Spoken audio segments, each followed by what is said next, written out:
Hello everybody, welcome to Quest and Niche. Today I'm going to focus on conjunction. So what is a conjunction? A conjunction, to begin with, is a word that joins words, groups of words or sentences together. So basically it is a joining word. I repeat, conjunction is a joining word. For example, Rahul passed because he had worked hard. Number one.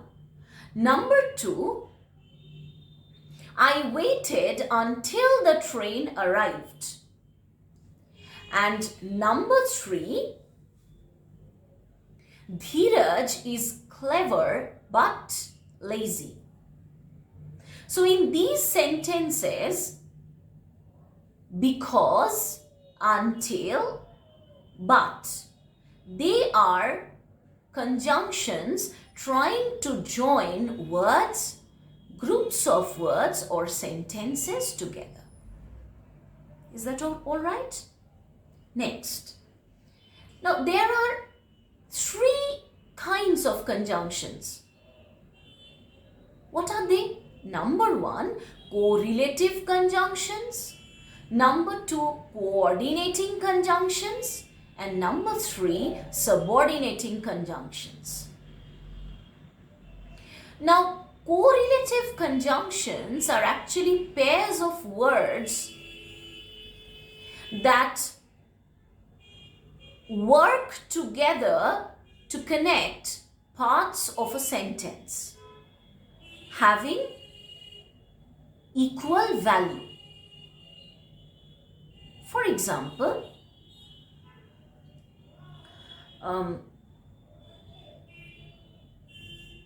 either or, neither nor. Both and,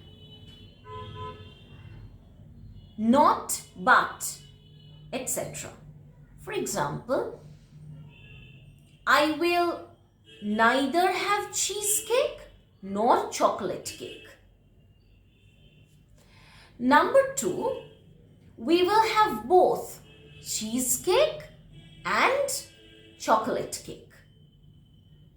All right? Moving on to coordinating conjunctions. Coordinating conjunctions are the most popular category of conjunctions, in the sense that they try to bring equally important ideas together. The English language has 7 coordinating conjunctions. And if we try to remember them in the form of an acronym, fanboys, it would be easier for us to retain those 7 conjunctions. F stands for F-O-R, which is a conjunction. A stands for and, A-N-D, conjunction. N stands for not, fan. Boys, B stands for but. O stands for or. Y stands for yet. S stands for so. Alright? Now, for example, my husband sent me flowers, for he loves me. Number one. Number two, I like to read and write in my journal at night. Moving on to subordinating conjunctions, friends. Subordinating conjunctions are basically found in sentences having an independent clause and a dependent or a subordinating clause. For example, although, unless, but, before, because, etc.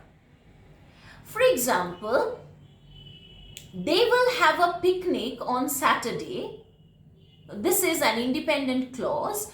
This can be modified by using the this independent clause, in fact, can be modified by the subordinating clause it rains by using the subordinating conjunction unless. And finally, we will get the sentence which says they will have a picnic on Saturday unless it rains. All right. Now, what is an independent clause, by the way?